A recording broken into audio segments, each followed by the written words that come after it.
Great. Well, thank you all so much for joining us for the Gilded World of Isabella Stewart Gardner. The life of Boston's arts patroness typifies the lives of many of the wealthy and cultured Americans who lived during the Gilded Age of American history. We will explore the details of Isabella Stewart Gardner's life, friends, travels, and collections. She broke all kinds of rules while setting up her museum, but perhaps we can understand this when we read her personal motto, "It is my pleasure." She arranged things the way she wanted, with relationships between objects that may at first escape us. What is left for us is to marvel at the space she created and filled with beautiful things. And so this presentation is led by art historian Mary Woodward, who serves as a guide at several historic New England properties. She previously served as public programs coordinator and educator at the Concord Museum. She has a BA in art history from Furman University and an MA in art history from Emory University. She has more than 40 years of experience in museums of all shapes and sizes, from the comprehensive collection at the Cleveland Museum of Art to the one-room log cabin birthplace of President James K. Polk. So all nearly 200 of us, let's give a big virtual round of applause to Mary for joining us here this morning. And Mary, you can take it away. Thanks so much. Right. Thank you so much for the introduction, Robert, and welcome everybody. I'm hugely flattered, and let's get started. So Robert's read the introduction. We will be talking about the Gilded World of Isabella Stewart Gardner. Imagine Washington, D.C., a city filled with corrupt politicians, powerful millionaires, and captains of industry getting richer and richer while the poor get poorer. Imagine people having strong emotional feelings about whether America's military should intervene in a country's internal conflicts, and imagine an ever-growing push to make more things, sell more things, and have more things. Sound like current times? Well, perhaps, but these are some of the conditions found in America during the Gilded Age. The years from the 1870s to the 1920s. The Gilded Age was the name of a novel by Mark Twain and Charles Dudley Warner, published in 1873. The term they coined in their book was used in a derogatory way. It was a satirical look at greed, corruption, and power. But during the same years, great wealth was being generated by American business and being put to good uses. The period has also been called the American Renaissance. Industries grew: iron, steel, railroads, shipping, manufacturing of all kinds, shipbuilding. John D. Rockefeller, who you see at the top of this page, amassed the largest fortune created anywhere by an American at any time so far. So I give you this in relation, this is sort of calculated for today's values, more or less, what Rockefeller and Vanderbilt were worth. And then for people that we're familiar with today's values. And you can, I think, still be amazed at the amount of wealth that was floating around in the world during the Gilded Age. And the rich were eager to acquire culture by collecting art. There was a growing sophistication and elegance in American culture, an educated and refined aspect to the Gilded Age, to be sure. And all of this is a way of describing the life and times that we'll be looking at in just a minute of Isabella Stewart Gardner. The homes that those wealthy people built for themselves, these romantic, historically inspired homes, or as they're known out in Newport, cottages, were splendors to behold: Italian palazzo, French chateaus, German castles. The breakers, seen here, built by Cornelius Vanderbilt's grandson in 1883, is an Italian Renaissance cottage on steroids. There are about 70 rooms in the building. This was the world, the gilded world of Isabella Stewart Gardner. She was born in New York City in 1840 to an industrialist and his wife. The Stewart family could trace their ancestry back to the royal Stewarts of Scotland and England. She was educated as society girls were in small private schools and taught things like French and watercolor and piano. Later in life, she was asked, "Did you study hard?" To which she replied, "Well, if it was against the rules, I did." And then she was asked, "What subject did you excel in at school?" And she proudly said, "I could run faster than anyone else in school." Her parents sent her to a finishing school in Paris as a 16-year-old, and perhaps wisely, they went along with their daughter while she was there. As a teenager traveling with her family in Europe, she was inspired by a private museum that she visited in Milan, where, as she wrote later in a journal, a splendid collection was housed in a fine house. She apparently told a friend at the time who then recounted the story later, that if she'd ever had any money, Isabella promised that she would like to create just such a thing, a private house museum. While in Paris, she met the Gardners of Boston and their two daughters who were close to her in age. But she didn't meet their older brother, Jack, until they were all back in the United States. And Julia Gardner asked her to come from New York City for a visit. Jack, as John Lowell Gardner II was called, had been at Harvard, but he didn't finish, instead going straight into his father's trading business. He was considered quite the catch. So imagine the upset in Boston social circles when he falls from a girl from New York City. They were married in 1860, just shy of her 20th birthday.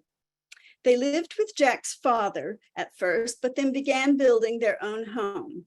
It took years to complete their home, and you see a photo of it there at 152 Beacon Street in Back Bay. 2 years after their wedding, their son, John Lowell Gardner III, was born. They called him Jackie, but sadly he died before his second birthday. Then Isabella had a miscarriage following that, which just wasn't spoken of at the time.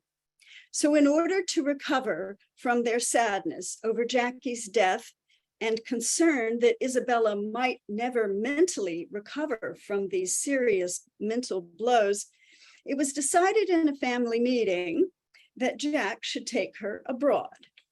Here are some photos of their time in Japan. She kept a diary, a kind of scrapbook of her travels. She wrote, she observed, she drew, she pasted in photographs and sketched and tucked in flowers and leaves, really all the things that we might do to create a personal travel memory. And even though some of the locations that they visited were pretty far flung, it wasn't roughing it by any means. While they were in Egypt and in the Holy Land, they traveled in their own caravan of 8 horses, 5 mules, 2 donkeys with retainers and tents. Now, we have a name for that these days. That might be glamping. But here is an excerpt from one of Isabella's diaries. She writes, "Cairo. This people had stepped out of the Arabian Nights, which were no longer tales that we had read, but were bits of real life happening with us looking on, and we had truly come abroad and forgot ourselves." That same day, this is what her husband Jack recorded in his journal. Friday, December 11, 1874. Left Alexandria about 8:30 a.m., arrived Cairo at 12:30 p.m. Went to Shepherd's Hotel. Very good, except full of fleas. What was Isabella Stewart and John Stewart Gardner's life like at home? Here is a photo of them entertaining in their Beacon Street home. And I'm going to put a circle on it in the next one. There's Isabella right there. Those two white dots in her hair are not a flaw in the photo. They're diamonds. And when diamonds are this big, you can bet they have names. One was called the Raja, weighing in at 26 carats. And the other was called Light of India, weighing in at 16 carats. This is not the last we're going to hear of those diamonds. She and John liked to entertain. And certainly there were plenty of tales about her in Boston's social columns, stories that would grow completely out of control. But they actually started with some pretty fantastic truths in the beginning. So apparently, she did visit the zoo, and she did manage to bring 2 lion cubs home to play with. But the tale grew fantastic to become that she was quoted or seen walking a full-grown lion on a leash while wearing her jewels on the streets of Boston and the like. She's still quoted, though, as saying, "Don't spoil a good story by telling the truth." In 1912, she caused quite a stir at Symphony Hall when she appeared in her seat wearing a white headband with the words, "Oh, you Red Sox," written on it in red. You could say she was trying, in her own way, to fit into Boston society. She knew she wasn't well liked, and that by everyone, and that perhaps that may have caused her some despair, but she didn't seem to dwell on it. Instead, she just got on with life. For example, when she was told that she couldn't get irises to grow at the Gardner home out in Brookline, she just took that as a challenge. She had heated flower beds installed and had lovely irises blooming there, and then filled her garden with artists to paint them. It was said, here's a great story, that Mrs. Jack, as she was known, invited a prize fighter to come to this very home that you see on the screen there, 152 Beacon Street, to strip down into his fighting trunks and stand behind a screen so that he could delight the ladies at one of her afternoon teas, flexing with his shadow against the screen. According to the story, the ladies wanted to dispense with the screen, and the firefighter thereupon came out and flexed his muscles in person for them. One young Roman at the time wrote in her own journal this.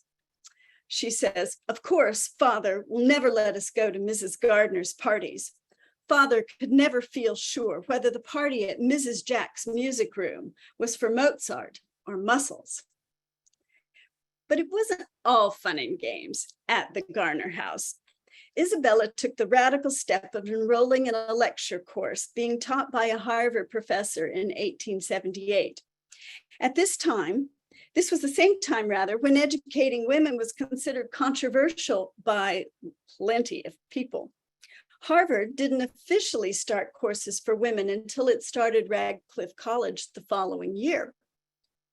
Some suggest her interests in more education was due to the fact that they now had children in their lives. From 1875 on, they raised their 3 nephews after those nephews became orphaned. The boys were 10, 12, and 14 when they came to live with the Gardners. There was another side of Isabella Stewart Gardner that we may not often see or know about, and that was that she was a deeply religious person. Husband Jack called her Busy Ella with all of her activities and charities. And another important person came into their lives in 1888, and you see him on the right. That's Bernard Berenson, who was still an undergraduate at Harvard when he attracted the attention of the Gardners. He wanted to travel Europe studying literature, and he needed funding, he needed money. And they were among a group of people who funded a fellowship for Berenson. He went to Europe in 1887 and switched from literature to art, becoming a renowned scholar of Italian Renaissance art in particular, and more importantly, perhaps, becoming a connoisseur, an advisor, and a buying agent for Mrs. Jack and others for many, many years. The Gardner Museum tweeted out this quote a few years ago in discussing her goals for the museum with Bernard Berenson. Isabella Stewart wrote, "Let's aim high. Let's aim awfully high. If you don't aim, you can't get there." The artist most closely associated with her through his portraits of her is the American John Singer Sargent. They met through friends. He was a prominent society painter. In 1882, we know this painting, he painted the four daughters of Edward Darley Boyd, and we still marvel at them at the MFA. Then he caused a scandal in Paris with his portrait of Madame X. Her husband, Monsieur X, Monsieur Gautreau, wouldn't accept this portrait of his wife. And it was in Sargent's studio in England when he met Isabella. And you see that photo there on the right. Now, 5 years later, after this, Sargent was in Boston to paint more portraits, this time a portrait of Mrs. Edward Boyd. It was customary for artists who were painting a portrait of their subject to stay with that person. But when Mr. Boyd had to leave town, it wasn't proper for Sargent to stay at the Boyd household any longer. So he ended up at the Gardner's house, staying there. Well, naturally, Isabella wanted him to paint her too, and he did. And she got her own scandal. She was 48 years old. At one of her, what one author says, most formidable periods, confident and in control.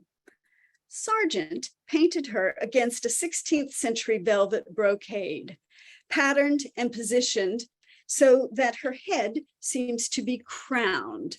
And you can see that in the left there. If you look closely at where her head is, then the pattern of the brocade behind her clearly forms a crown on top of her head. And certainly she's surrounded by a halo. It was Sargent's idea for her to wear her pearls around her waist, but I'm sure she agreed, as she was known to be quite proud of her figure. Together, they created a stir. So much power, so much confidence, so much cleavage. Sargent called the work Woman an Enigma. It was shown in one 1888 exhibition, and then the nasty gossip started in town. Her husband Jack was angry, and he made them take the painting off view, which of course only increased people's interest in it. It was kept at home, but during Jack's life, it was never publicly seen. However, Isabella was quite happy with the portrayal, and she put it up in the museum, which she made after Jack's death. She later added a related painting to her collection, another view of Madame X, or Madame Gautreau, as her real name is, drinking a toast, another work by Sargent. I smile at this because it seems to me, I'd like to interpret it as a celebratory toast from one independent-minded woman to another.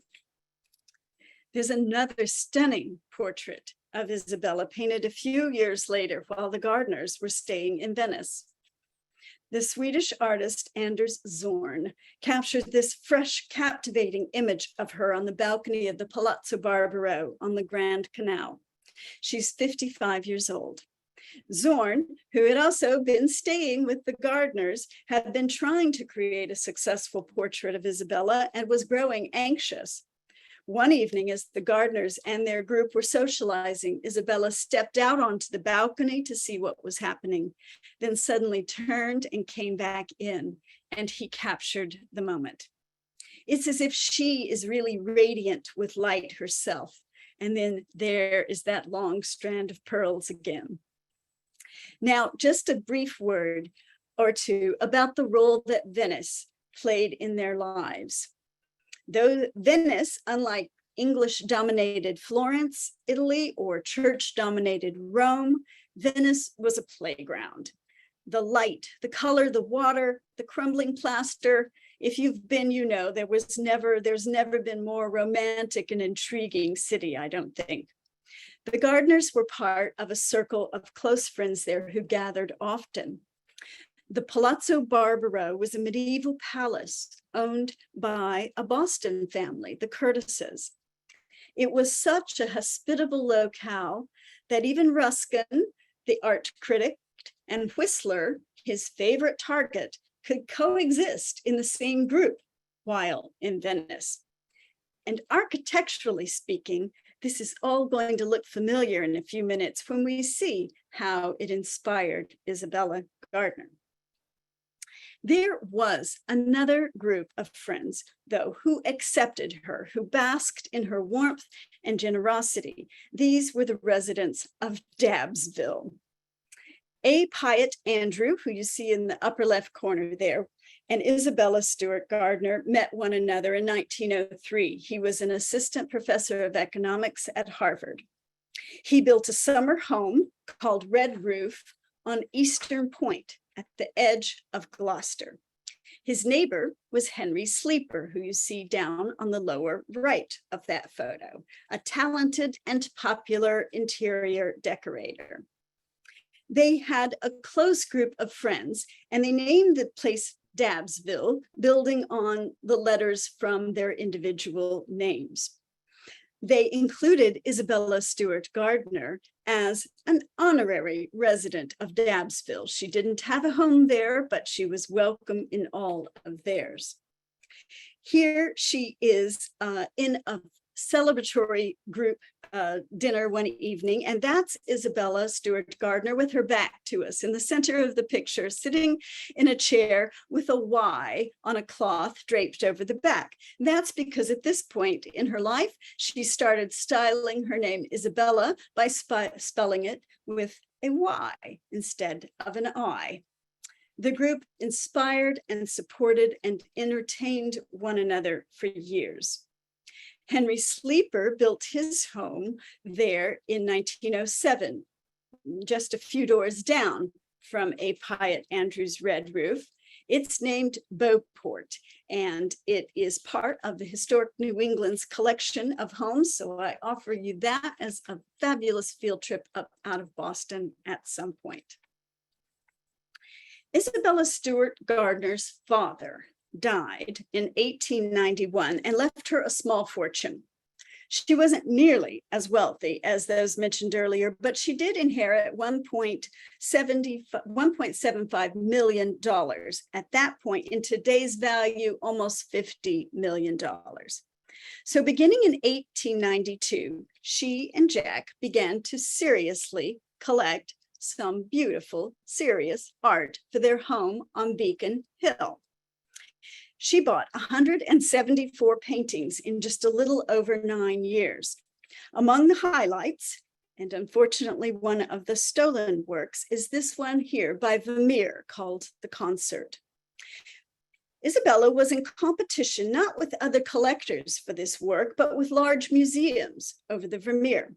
She was told that both the Louvre and London's National Gallery wanted to buy it, but they didn't want to be seen to bid against one another because that was bad form, perhaps. Well, it worked out for her because she came out on top with a bid that in today's money would be only about $150,000. What a bargain, huh? The work on the wall in the painting by Vermeer, the work hanging on the right in the painting is another actual painting that was owned by Vermeer. It's called The Procurist by Dirk van Barbaren. It was owned by Vermeer, and guess where it's been since 1950? It's been at Boston's Museum of Fine Arts. In 96 rather, Bernard Berenson recommended that Isabella buy a Rembrandt self-portrait dated 1629, the first ever that he did. And he sent her a cable, just very succinct. Yes, Rembrandt, or no Rembrandt. Her answer was equally succinct. Yes. Here you see it in a photo hanging on the wall of their home at 152 Beacon Street. Considered by many art scholars to be the most important painting in Boston, Titian's Europa was painted by that Italian artist for King Philip of Spain. Years later, it was part of a royal dowry sent to England when a Spanish princess was supposed to marry Charles I, Charles Stewart. The marriage negotiations fell through, but the painting stayed in England. Since Isabella could trace her family ancestry back to the royal Stuarts, she felt she needed to have this piece. It was an important addition to her collection, at least because one author feels that it gave her collecting a focus, Italian art of many different periods, from medieval through Baroque. Titian's Europa is quite the work, and it's a work that the artist Peter Paul Rubens himself called the greatest painting in the world. Another important painting was bought, and this one was the Zuberon on the right, Madonna, Virgin of Mary, the Virgin of Mercy, a Madonna and Child by the Spanish artist Zuberon. Isabella hung it in a private room in their first home, but then she created a Spanish chapel for it at her museum, and it was placed there along with a sign that read "In Memoriam," because it was said that she felt that the infant Jesus bore a strong resemblance to her son, Jackie. And Christ Carrying the Cross is from the workshop of Giovanni Bellini, perhaps also one of her favorite works. It's an intimate, small devotional work, and the way that she arranged it only amplifies that quality. She set it on a table where the viewer, herself, could sit in a chair and meditate on it. On the table, she also put a silver cup, you see it there, and filled it with violets. The flowers reminded her of her husband, Jack. He always bought her violets. The museum continues this sweet tradition today. If they can't get violets, they get another flower of the same color. Interestingly, Berenson helped to acquire this devotional piece, but he added in his note to her this quote. He said, "Well, you shall have it, yet it somehow is not the kind of thing I think of for you," signaling to me anyway that even those somewhat close to Isabella underestimated her religious devotion. She sat, or rather stood, for a portrait by Lowell's own James McNeill Whistler, which you see on the left, which he titled "A Little Note in Yellow and Gold." And later, years later, she purchased a similar sized piece, not of herself, but of a model nearly nude, entitled "The Violet Note." These two were exhibited together, these little pastel drawings, and tongues wagged as people assumed they were both her. She let them think so. She was especially in tune with artists and their feelings. Whistler wrote in a book to her this inscription: "To Mrs. Gardner, whose appreciation for the work of art is only equaled by her understanding of the artist." Now, in the course of buying all of this art, Isabella and Jack began to run out of room at 152 Beacon Street, and they talked about what to do. He was in favor of building in a new section of town near the drained swamps and the newly designed parks to the west of Beacon Hill and the Common. She wanted to try to expand the house on Beacon Hill. Suddenly, though, in December of 1898, Jack Gardner died at the age of 61. Isabella mourned him, of course, but she threw her energy into plans, only they weren't her plans, they were Jack's plans. 2 weeks after his death, she bought land. The newly created area called Back Bay Park had been laid out by none other than Frederick Law Olmsted, even though at the time it was still considered a bit remote. John had encouraged her to build her Venetian palace. So you see this map here, and if you recognize the lakes and ponds and forested area of what we now call the Back Bay, but the Fens area, she called her house that she began to build Fenway Court. She retained William Sears to begin drawing up plans for the new home and museum. Over the course of building Fenway Court, they went back and forth with changes, arguments, threatened workers' strikes, lack of permits, and the ever-looming fear of inspectors coming. She understood the adage that if you want something done right, you have to do it yourself. Apparently, she wouldn't let the workers set the columns in place without her being there. Staircases were built and then rebuilt to her exact specifications. And there on the right, you see a photo of her up on a ladder in the courtyard with paintbrushes, showing the Italian painters how to create the paint effect and the pink color she was after. So she brought in European workers to create her own Venetian palace. When it was finished, 150 invitations went out for the evening of January 1st, 1903, with the request to be punctual. It was an evening like no other Boston had seen. The receiving line stretched out the door and around the block. It's January now, remember that. And that's because guests were made to walk up a staircase to be greeted by, and of course, pay homage to the lady of the house, Isabella Stewart Gardner, where she was wearing on her head that evening those two diamonds again, the Raja and the Light of India. But as one visitor noted, they were now on wires and so looked like antenna, if you will, sprouting from her headband. Guests were treated to a musical concert in the music room, at the end of which mirrored panels that had shielded their views of any of the other rooms were rolled away. And then they got to see this view, the courtyard at night, flowers, birds, water fountains, candlelight. It was an overwhelming and stunning unveiling. What she created was and remains astounding, yet from the exterior, you'd be hard pressed to find a plainer building around. On the interior, of course, though, each of the sides is like the facade of a Venetian palace, and it was constructed along Renaissance building principles. In the center, in the garden, oasis of warmth and sunshine throughout the year, especially a cold, snowy New England. And in the center of the courtyard, a mosaic of Medusa, that terrifying female from history.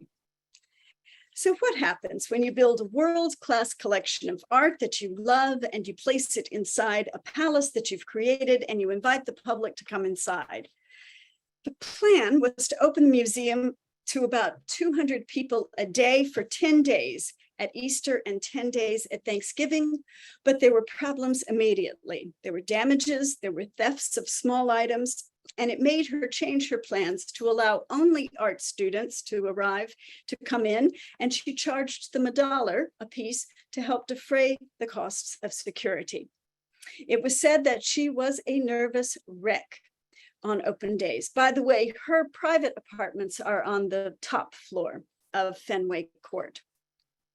In 1914, she renovated Fenway Court. She took out the 2-story tall music room and she created 2 galleries, so she had more space to put art.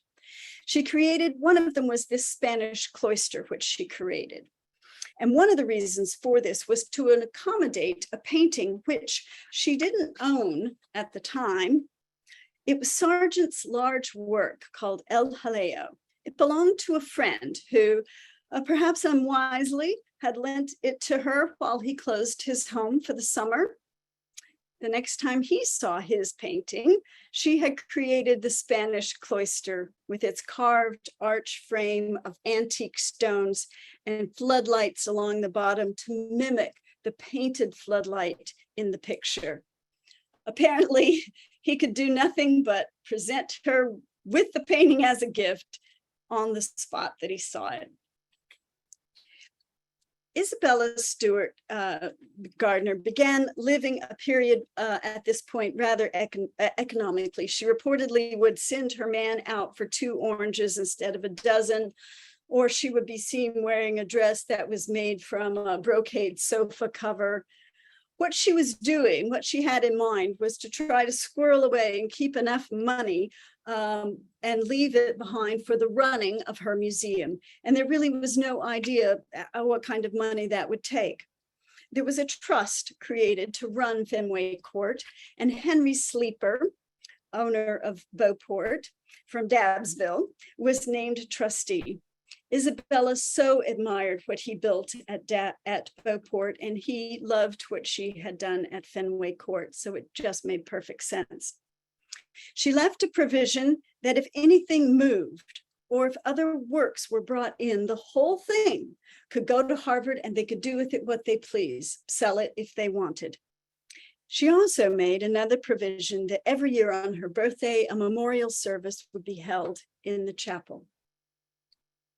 She broke all kinds of rules setting up her museum, but as we said in the introduction, perhaps we can understand this better when we learn that her personal motto was, "It is my pleasure." It's my pleasure. She arranged things the way she wanted, with relationships between objects that may escape us at first. As you know, there are not any wall labels that you would find in a traditional museum. They're not explanations necessarily for visitors, so it's a completely interactive experience. We're presented with assemblages, and we can put them together and make them relate to one another by style or color or theme or shape. There are endless possibilities. It's actually quite exciting once you think of it that way. In this room, below Titian's Europa, there is, and I've put a blue oval around it, there's a 17th century statuette set on its side in order to mimic the pose of Europa above. Now, maybe you were like me. The first time I saw this, I almost reached out and tried to set it upright. No, I grabbed hold of myself and not the statue, which is good. But I thought the thing had been tipped over when it was, but it was tipped over on purpose. Behind the statue, she put a piece of pale green and silver silk from one of her dresses, a creation by Worth of Paris, which had shocked Boston when she wore it. So it's here, and perhaps it's continuing to sort of shock Boston. On Christmas Eve in 1919, she suffered an embolism that left her partly paralyzed, but she didn't let the public know how disabled she'd become. 2 years later or so, Sargent came in to paint her portrait for the last time. In this watercolor, we see her confident and poised. It's painted 34 years after her triumphant black dress, pearls around the waist portrait. She's still an enigma. We see calm, controlled, and powerful old woman, quietly sitting, wrapped in layers of white and propped up on her sofa. She is bravely facing life and the end of life straight on. She died just 2 years later in 1924 at the age of 84. She was a tastemaker and a trendsetter.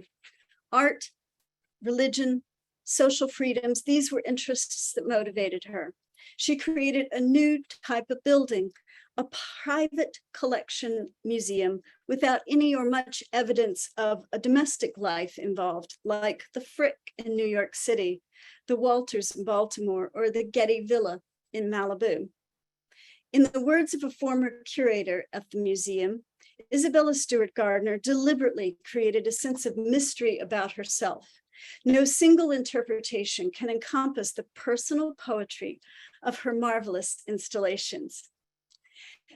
Now, the thing that most people will address the elephant in the room, the thing that many of us know about and have been drawn to in recent years is the theft. One quick note before we get to that, though. Some of you have been with me over the past years and we've talked, or you already know about the Monuments Men. If you do, the last time we saw George Stout was in this photo in 1945 at the salt mines as the Michelangelo was being transported out of the mines, safely recovered from where the Nazis had hidden it. He became the director at the Gardner Museum there from 1955 to 1970. And then you know that on the morning of March 18th, $500 million worth of art was stolen from the now called Isabella Stewart Gardner Museum, not Fenway Court. It remains the single largest property theft in the world. So with that, I will end. I will open it up to, we'll go back to meditate on that. We'll go back to Robert now if we want and see if we have any questions or comments. Thank you. Great. Thank you so much, Mary. Wonderful job. Folks, at this point, please get your questions into the Q&A and we will address as many as we can before 12 o'clock. Eva Jane asks, do any photos exist of Isabella's private quarters? Not that I've seen. Good question. I have not seen any. No. Karen asks, is the Y on the front of the House Museum an homage to her first name? You know, how can it, I mean, I don't know for sure, but golly, once I saw that and I knew that she used a Y for her name sometimes, it does really stand to reason, doesn't it? I would like to think so. Pat asks, is Berenson the same person who was involved in the J.P. Morgan's librarian? Most likely, yes. I haven't read that book yet, but yeah, Bernard Berenson grew to be a very influential scholar and, as I say, buying agent for the wealthy at this time. Now, I asked these two questions before the Zoom started. Kathy wants to know, do you have your own theory about the theft? And Jody asks, are there any leads on the heist? I thought I heard that it was about to be solved. Oh gosh, I hope so. No, Robert and I were discussing it a little bit. I've read some of those books and you'll get, when he sends out the references tomorrow, you'll see some of those listed in the material that you can read if you haven't read already, seen the TV shows and all. No. I guess, as I was saying I'm not a native Bostonian. You can tell, can't you, from my accent? But so I guess I've never really completely appreciated the power and infiltration that the mafia has had in Boston in the past. Just didn't grow up hearing about it. So it's possible, of course. I'm stunned that with a $10 million reward, that more clues haven't been found and that nothing has come to light. 13 pieces, that's pretty surprising for not a single thing to have come up. So I like that notion that maybe it's about to be solved. I'm going to go with that. That'd be lovely. And you know, if you've been to the Isabella Stewart Gardner Museum, and we switch now to that scene in the lower right, I really quite love the way. And of course, this is in keeping with her rules that nothing change. Of course, she didn't want anything taken either, but I love that they've left the empty frames there. It's a stunning, I think, poignant reminder of the theft, of what's been lost. Yep. Oh, here I'll go for my, here we go. I told Robert I would include these. Here are some of the other things that were stolen. This is the section where you make a note that if you see any of these things coming up on eBay or a yard sale, please buy it, even if it may not be. So here's Rembrandt, here's the Manet, there's the Vermeer. Yes, please. There's a bronze vessel, ancient bronze vessel there. So those are some of the 13 missing. Beverly asks, what happened to the nephews? That's a good question. I don't recall off the top of my head. I'm sure that they did just fine in that they were part of the Gardner family. So I couldn't answer that right off the top of my head. I'm sorry. An anonymous attendee asks, how did they fund the museum after her death? She set up money. She left money for the running of it. She was very conscious about setting up a trust for it, and it was to that one that she appointed Henry Sleeper first, although he didn't live much longer than Isabella Stewart did. I mean, not too terribly longer, but yes, she set up a trust. Speaking of money, Karen asks, what was the source of wealth of the Stewarts and the Gardners? Industry, mercantile, real estate. These types of investments were what was typical of the this is post-Civil War era. And so while they weren't operating on the echelon of on the same level as the Rockefellers and Vanderbilts, they nevertheless were able to build fortunes in industry and especially in real estate. Francis asks, when and why was the museum's name changed? Oh, that's a good question. I should know that, but I don't really accept it. I think Fenway Court just didn't really describe it the way that it ought to be described. But that's a good question. And I think this is a handbook that was written by Hilliard T. Goldfarb, who was really part of the museum for many, many, many years. And I bet the answer is right in there. Let's see. Rocco wants to know, why is the exterior of the museum so plain? That's a good question. Stylistically, I think it fits in with the neighborhood a little bit better. It would be sort of jarring. And really her interest was to create the palace within.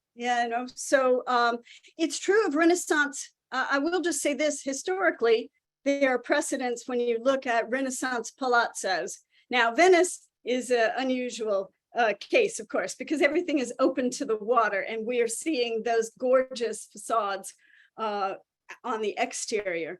But if you were to go to Florence, or if you were to go to Rome and look at a Renaissance palazzo from the 14, 15, 1600s, they have very plain exteriors generally, and then they may have a door into a courtyard that is a splendid, wonderful, glorious place. But their street face was pretty sober. A lot of rusticated stone, window here and there. You had really no hint of what treasures lay inside. So there's a historical precedent for that, for building it that way. Michelle asks, how does the newer addition fit in with Isabella's views on keeping the palace as it was when she was alive? Well, that's a good question. I mean, I personally, I think that they did the best they could, couldn't they? They have very strict limitations about changing what she had built.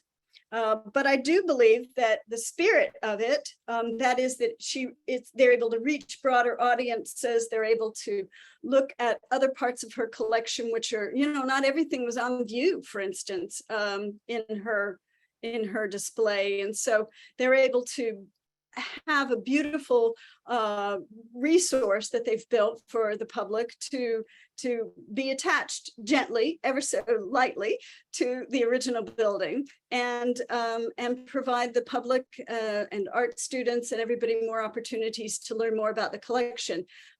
When you can look at their website, but also I like to use Instagram a lot, and the Gardner Museum on Instagram is a fun way to see quite regularly. They'll post images of things that you might not see, but they've brought out to light to have an exhibit of, or to share some scholars' words on. So I think they did a fine job. And I think that since her goal was to share this art with people. I think they're living up to her ideals.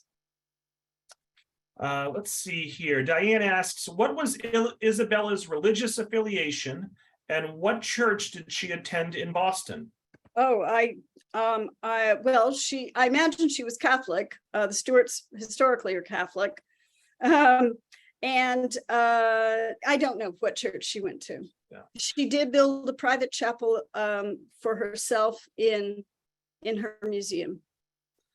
Francis asks, when were visitors other than art students allowed back into the museum, and was Isabella Stewart Gardner still alive at that time? These are really detailed and good questions. I don't know exactly when they turned it around. It may have been after her death. I don't know. Here's another detailed question. The family of T.S. Eliot also spent summers at Eastern Point. Did Isabella Stewart Gardner ever meet him or any of his family members? I don't know. Do we know what years that was? Because that would tell us. And we'll have to come back to that. Anne asks, are her pearls on display in the museum? Not that I've seen. Aren't they something? They look like there are a couple of rubies thrown in along as well. So yeah. Dory says, I heard that the Gardner Museum sold many Asian collections during the economic downtime. Are there plans to get those back? I wouldn't know. I don't know. That sounds like a good question for them on their website. They may address it on their website. They certainly addressed the theft on their website. Natalie asks, did Isabella leave some kind of list of her favorite places or museums that she visited during her trips around the world? Well, she left those, she did leave those beautiful travel books. Those have been published or reproduced rather, and studied. And so if you go to a library, if you Google, travel albums of Isabella Stewart Gardner or something like that, you will see a more modern reproduction of them. So she did it that way. She actually was an exceedingly private individual, though, and she grew more private as she aged. And so there are reports of her spending time destroying a lot of her letters and correspondence in the last few years of her life. And so that has left a lot of questions for people, and we may not ever know the answers to them. So folks, we're going to start to wind down. Let Mary know in the chat if you enjoyed today's presentation. A few more questions for you, Mary. Michelle asks, are her two big diamonds on display at the museum? And Teresa also asked a similar question. What happened to her diamonds she wore in her hair? I don't know. I don't believe the jewelry is on display. And because and so I do not know. And as far as I know, there's no photo of her wearing them like antenna, but they were noteworthy. And before everyone started putting their thank yous in the comments section, a couple of folks had noted that one of the nephews has a historical house in North Andover that you can wonderful. Well, I'm sure they did. I'm sure they did quite well. They had an unfortunate start in life by losing their parents, but Aunt and Uncle Gardner did well by them, I know, and so that's good to know. That's good to know. An anonymous attendee asks, "Where is Isabella buried?" Oh, that's a good question. Again, I don't know. I will try to find out where. And Renee had a nice antidote. She said, anyone with the name Isabella has a free lifetime admission to the Isabella Stewart Gardner Museum. That's absolutely right. Isn't that lovely? Yeah. That's fun. I know it is fun, isn't it? Eva says that she's buried at Mount Auburn. Oh, fun. Thank you. Let's see. I think there was also somebody looked up her religion. Let's see, Episcopalian, and she was involved in the Copley Square Church. Oh, okay, thanks. I'm sorry, yes. Well, so the Stuarts were famously Catholic, if we go back to English history, but all right, yeah. So she is Episcopalian. That's good to know. Thank you. Right, and I don't distrust anything in the chat, but you know, folks don't often cite their sources, so I'm always a little reluctant to throw out answers without Sure. you know, but anyway, I'm sure that's correct. So Julia says, thank you, a really fascinating talk. So glad to have been able to join you from Oxford over in the United Kingdom. Uh-oh, There we hello. go. So we were international today. Yay. Donnie says, thank you, very interesting and informative. Marilyn says, wonderful. Myra said she loved it. Karen said this was great. Martha said, super, thank you. Let's see, I'm not going to read all these, but obviously I'll save the chat for you, Mary, and you can see all the nice positive comments. That's great. Left. Thank you. So it is 12 o'clock, Mary. Do you have any last words for the group before we wrap up? No, just please go visit if you haven't already. And I've never seen this in person, but I've put this in that they do. Another thing she set in stone was that they do this. They grow these long nasturtiums in the greenhouses and they hang them out the windows once 1 week or two a year. And so look on the website for that as well. It might be very splendid to see. Thank you all for joining me today. I really appreciate it. All right, and the chat has since cited their sources. Look at that. So Brilliant. I want to thank you all for joining us. I want to thank the 13 other libraries that partnered with Tewksbury to make today's event possible. Always want to thank the Friends of the Tewksbury Library. Look for an email from me tomorrow with a link to a feedback survey, link to this recording, information about some other upcoming virtual art programs. I'm not exaggerating, folks. I think we have 10 lined up in September, October, and November. And I think Mary's doing at least 3 of those.